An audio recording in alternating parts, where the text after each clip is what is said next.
Hello guys, welcome to our education platform Pi Engineers Point में आप सभी लोगों का बहुत बहुत स्वागत है।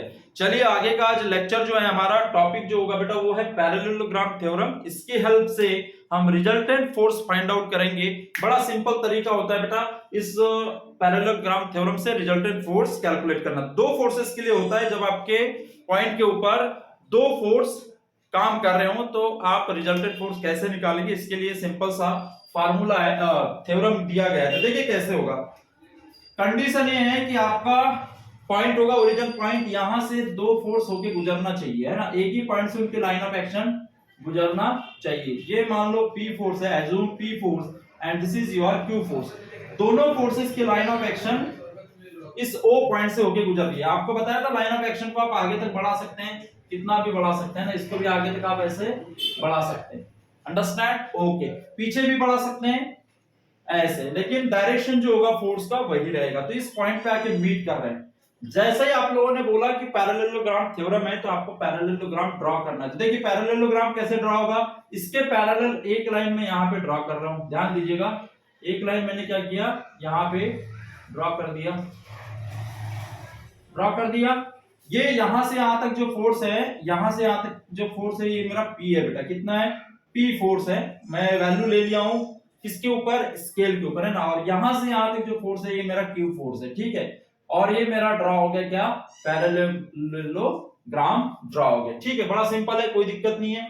यहां से यहां तक की वैल्यू P, यहां से यहां तक की वैल्यू, देखिए इंक्लाइंड है और ये थीटा डिग्री से इंक्लाइंड है। दोनों force, both force are inclined to theta degree with each other, ठीक है। दोनों एक दूसरे के साथ थीटा डिग्री से इंक्लाइंड है, ठीक है।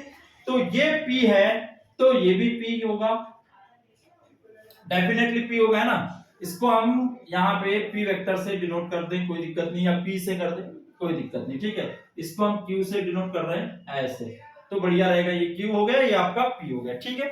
चलिए ये Q है तो ये भी आपका Q होगा। इसकी डायरेक्शन ऐसी है तो इसकी भी डायरेक्शन ऐसी होगी, तो ये भी Q है ना, ये भी Q होगा। ये और ये सेम होगा ना, थोड़ा सा देख लीजिएगा आप लोग। अब मैं क्या कर रहा हूं, इस पॉइंट से यहां पे परपेंडिकुलर डाल रहा हूं। बात समझ में आ रही है? परपेंडिकुलर डाल दिया, डालने से परपेंडिकुलर डालने से यहां पे मेरा क्या होगा बेटा? 90 डिग्री का एंगल बन जाएगा, डेफिनेटली बनेगा। और ये यदि थीटा है तो ये भी कितना होगा बेटा? थीटा एंगल ही होगा। This is theta, then this is also theta because ये symmetric है। this portion and this portion is symmetric, that's why this is theta and this is theta, understand? चलिए अब बात करते हैं, ये जो फोर्स है ये थीटा डिग्री से इंक्लाइंड है इस हॉरिजॉन्टल के साथ। तो मैं इसको रिजॉल्व कर दूंगा ऐसे, तो यहां से यहां तक की जो वैल्यू हो जाएगी वो क्या हो जाएगी बेटा? Q cos थीटा, जिसके साथ एंगल बनता है, ये प्लेन है, एक्स एक्सिस का प्लेन है, इसके साथ देखिए थीटा बन रहा है, तो इसी के साथ मेरा cos कंपोनेंट हो जाएगा। और ये वाला जो कंपोनेंट हो जाएगा परपेंडिकुलर, मैंने बोला था परपेंडिकुलर, है ना। परपेंडिकुलर कंपोनेंट कितना हो जाता है बेटा? इसको मैं रिजॉल्व कर दिया ऐसे और ये कर दूंगा ऐसे, तो यहाँ पे ऐसा कंपोनेंट बनेगा, मतलब ये इसके बराबर यही होगा। तो ये क्या हो जाएगा बेटा? Q sin थीटा हो जाएगा, अंडरस्टैंड? अब देखिएगा, ध्यान दीजिएगा, ये थीटा एंगल है बेटा ना, this is your theta angle, ये आपका थीटा है ना। अब मैंने यहां से यहां तक ऐसे ड्रॉ कर दिया और इसको मान लिया मैंने R, इसको एज्यूम क्या कर लिया मैंने? R, ये डायगोनल है, ये डायगोनल। अब देखिएगा ये O है, ये वाला पॉइंट मैंने A ले लिया और ये वाला पॉइंट मैंने एज्यूम कर लिया B, ठीक है। तो OAB ट्रायंगल में ले रहा हूं क्या? OAB ये यदि मैं ट्रायंगल ले लूं तो इस तरह से बनेगा, ध्यान दीजिएगा, इस तरह से बनेगा। क्या है? राइट एंगल बनेगा। ये 90 डिग्री है तो 90 डिग्री, ये आपका A पॉइंट हो गया, ये आपका B पॉइंट हो गया और ये आपका O पॉइंट हो गया। देखिए यहां से यहां तक P है और यहां से यहां तक क्या है? Q cos थीटा है।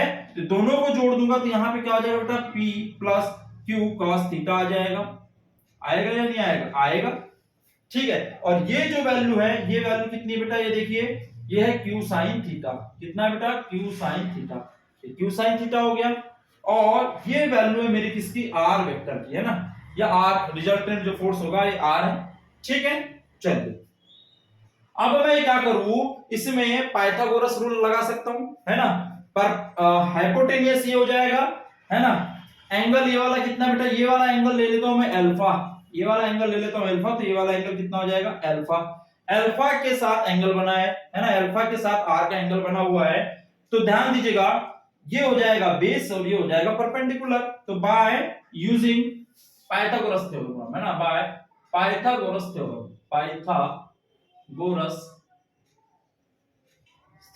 पाइथागोरस थ्योरम का मैं यूज करूंगा तो क्या होगा बेटा, यहाँ पे R square is equal to हो जाएगा, इसको वेक्टर क्वांटिटी में भी ले सकते हैं, कोई दिक्कत नहीं, वेक्टर क्वांटिटी तो होता ही फोर्स है ना।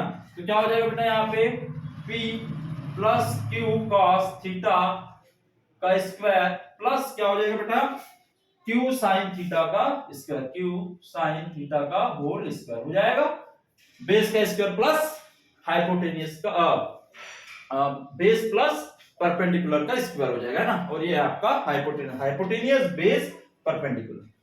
समझ गए? चलिए अब देखिएगा, तो इसको हम सॉल्व करते हैं। तो यहाँ पे R square is equal to क्या आ जाएगा बेटा, देखिए इसको थोड़ा सा ब्रेक कर दे तो क्या हो जाएगा, ये पी स्क्वायर प्लस क्या हो जाएगा यहाँ पे Q square cos square theta, है ना, या इसको ऐसे लिख सकते हैं Q cos square theta, Q cos theta का होल स्क्वायर प्लस क्या लिख लेंगे twice P Q cos theta.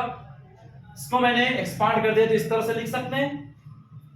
कैसे आया, a प्लस बी का होल स्क्वायर से आ गया ना, a और इसको मान लिया b, तो a प्लस बी का whole square, a square plus B square plus twice A B. तो इससे आगे ध्यान दीजिएगा आप लोग, पता है आप लोग, है ना, प्लस क्या हो गया बेटा ये q साइन थीटा का होल स्क्वायर। ठीक है, कोई दिक्कत है? कोई दिक्कत नहीं। देखिए यहां से क्यू स्क्वायर कॉमन निकल जाएगा, cos square theta plus sine square theta बचेगा, तो क्या हो जाएगा, उसकी वैल्यू 1 हो जाएगी। तो ध्यान दीजिएगा, आप पी स्क्वायर लिख दो यहाँ पे, और प्लस यहां से मैंने क्यू स्क्वायर कॉमन निकाला, क्यू स्क्वायर तो यहाँ बच जाएगा कितना, cos square theta plus sine square theta यहाँ बच जाएगा, और ये प्लस क्या है twice P Q cos theta, तो ये twice P Q cos theta रख दिया। कोई दिक्कत है यहाँ पे? कोई दिक्कत नहीं होनी चाहिए, आप लोगों को समझ जाना चाहिए। देखिए ये क्यू cos स्क्वायर थीटा है और ये Q sine square Q cos का होल स्क्वायर और ये क्यू साइन का, तो क्यू कॉमन निकाल दिया, यहाँ cos स्क्वायर थीटा हो जाएगा और यहाँ पे साइन स्क्वायर थीटा हो जाएगा। cos square theta plus sin square theta बराबर 1 होता है, आप लोगों को पता ही है बेटा, है ना। ये तो p स्क्वायर प्लस ये आ जाएगा q स्क्वायर प्लस ये कितना आ जाएगा बेटा twice p q cos theta. ठीक है, किसके इक्वल आ गया बेटा, ये r स्क्वायर के इक्वल आ गया। यहां से r बराबर जो होगा वो कितना आ जाएगा, root p square plus q square plus twice p q cos theta, and this is my resultant force. बात समझ में आ गई? कैसे मैंने डिटरमाइन किया? बहुत ही सिंपल है, बहुत ही आसान है, कोई दिक्कत नहीं, है ना। आप इसे ध्यान से नोट कर ले कि क्या होता है resultant force is equal to p square plus q square plus twice p q cos theta. This is a simple relation, r is equal to, है ना, रिजल्टेंट फोर्स। तो ये होता है आपका पैरेललोग्राम थ्योरम का यूज, कि how you determine resultant force by help of two forces when you apply your simple parallelogram theorem. Understand? Right now, all right, चलिए इसे आप लोग नोट कर लें, समझ में आ गया। इसके आगे थोड़ा सा और देख लेते हैं बेटा क्या करना है हमें। देखिए यहाँ पे जो ये थीटा है, ये दो फोर्सेस के बीच का एंगल है, अंडरस्टैंड, है ना, नोट इट डाउन। ये जो थीटा एंगल है, ये दो फोर्सेस जो इंक्लाइंड फोर्स है, तो इनके बीच का एंगल है, और ये रिजल्टेंट फोर्स और ये जो आपका P फोर्स होगा, है ना, ये जो P फोर्स होगा और ये रिजल्टेंट फोर्स होगा, इनके बीच का एंगल कितना है बेटा, ये अल्फा है। वो रिजल्टेंट एंगल आप कैसे डिटरमाइन करेंगे, तो आप यहां से कर सकते हैं, यहां से कैसे कर सकते हैं, देखिएगा tan अल्फा रिजल्टेंट एंगल यदि पूछा जाए कि कैसे डिटरमाइन करो, तो tan alpha is equal to कितना होगा, कितना होगा बेटा, tan alpha is equal to क्या होता है, परपेंडिकुलर अपॉन बेस। तो परपेंडिकुलर ये हो गया, बेस ये हो गया, तो यहां पे आ जाएगा q sin theta divide by कितना आ जाएगा बेटा p plus q cos theta. This is my resultant angle alpha. ठीक है, तो यहां से अल्फा की वैल्यू निकल जाएगी, यहाँ पे अल्फा, इसको tan को इधर लेके जाएंगे तो tan इनवर्स आ जाएगा क्या, q sin theta upon p cos theta. I hope कि आप लोगों को समझ में आया होगा कि कैसे थीटा यदि आपको गिवन हो तो आप रिजल्टेंट एंगल निकाल सकते हैं और आप रिजल्टेंट फोर्स डिटरमाइन कर सकते हैं। चलिए तो आज का लेक्चर यहाँ पे खत्म करते हैं, मिलते हैं नेक्स्ट वीडियो में, तब तक के लिए थैंक यू सो मच।